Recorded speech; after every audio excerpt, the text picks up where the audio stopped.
here's another issue. It's a technical term called specific exclusion, and what that means, and we have a good example because if I'm not mistaken, Michael Jackson in his will specifically excluded his father Joe. I don't know if that's accurate, because I mean they're still in court fighting over this, and they probably will be for years. This is just human nature. If you want to leave somebody out of your will, do not do it by omission. Say that I do not want to leave any assets to such and such a person, and this is the reason why. And now it's obvious that you are leaving that person out, because what they could do is challenge the will in court and say, oh, they were not of sound mind, they forgot about me, I am their child, therefore they should give me something. So I mean, then you get into these complications. Now the big issue is that every time there's a challenge, that person's probably got a lawyer, and the lawyer is going to get paid. So now the value of the estate begins to get drained. I want to tell you a very funny story that not too many people know. When Howard Hughes died, his will was fought over, and I don't even know to this day if it's been settled. Anyways, obviously a very rich man, Hughes Tool and Die, and his government connections, and on and on. A couple of things about Howard Hughes that were quite fascinating. When you watch TV late at night, there's a lot of westerns on TV, and how that happened was Howard Hughes was kind of like a night owl. He would just be wandering, and he wanted to watch westerns. He couldn't find them in the middle of the night, so we just bought one of the TV networks and put westerns on, and that's how that happened. But a more interesting story is Melvin Dummar apparently picked up Howard Hughes in the desert. He lent him $0.25 to make a phone call, and Howard Hughes gave him just a gigantic amount of money. And what was interesting, and he almost got away with this, Melvin Dummar knew things about Howard Hughes that no one could possibly know, and that lent credence to his claim. And think, well, gee, you know, Howard Hughes, this must be real, because how could he possibly know this? So, of course, the Hughes family, they get the detectives working on this, and they start doing research.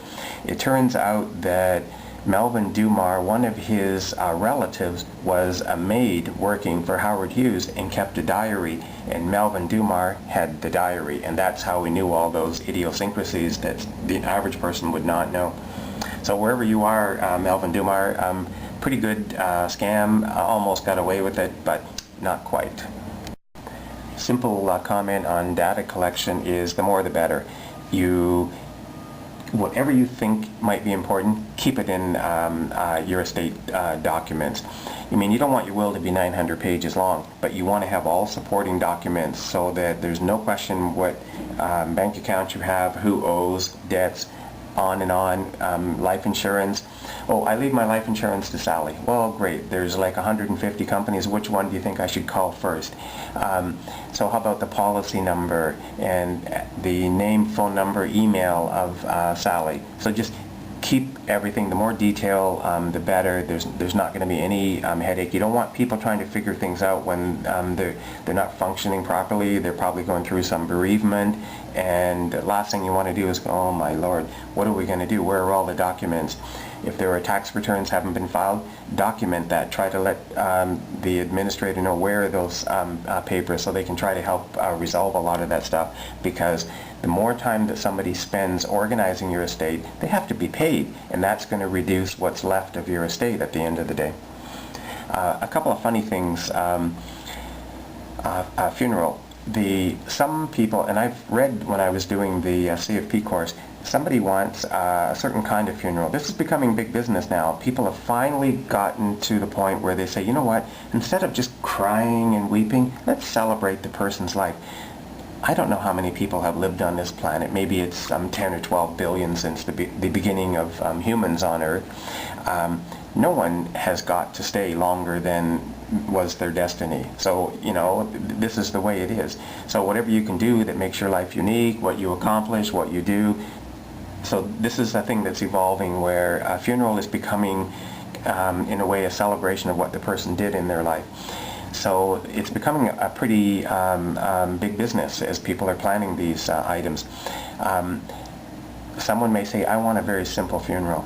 But then the executor says, nah, that's a bunch of crap. Let's just load up and we'll spend whatever we have to spend. The family has the right to sue the executor, because if you put in your will that's what you want, then that's what you want, unless they can get the family together and say, this is what your father put, but do you want to do this, or do you want to, as a family, agree to do, and this is what it's going to cost? That's a different matter. If I was the executor, I want that in writing, because I don't want people to come back later and say, I didn't do my job, you went and you spent all this money, it was frivolous, it was mismanagement, and we're going to hold you liable for that.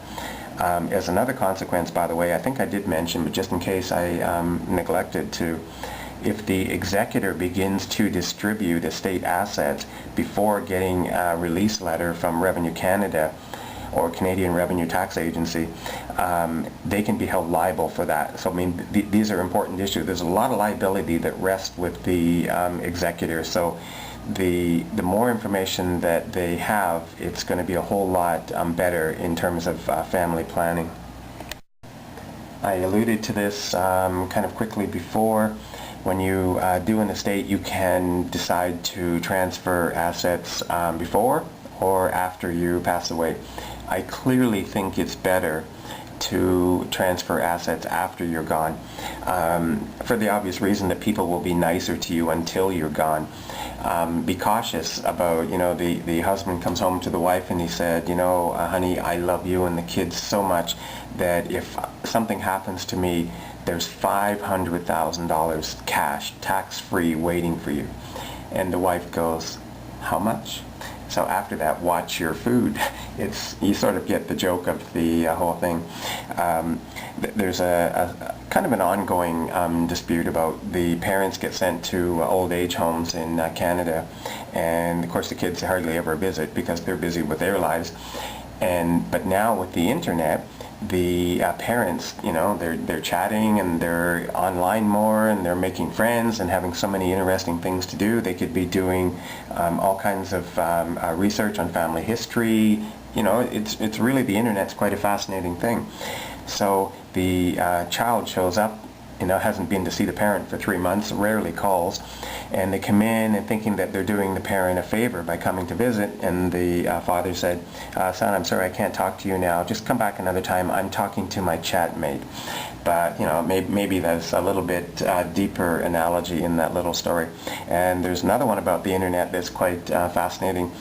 We're probably going to have another world war. I mean, these are just economic cycles, and when things get really bad, governments, to kind of get people's mind off how bad things are, they just start a war.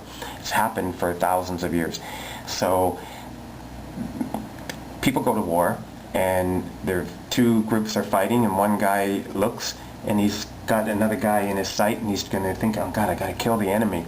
And they look and say, my God, that's one of my chat mates. So the story is that the internet, the way everything is evolving, that maybe one of the benefits is we're going to realize that we're just one group of people on the planet, and the idea of fighting each other is like really kind of a ridiculous idea. I mean, we're not getting off the planet alive anyway, so I mean, what's the point with all the fighting?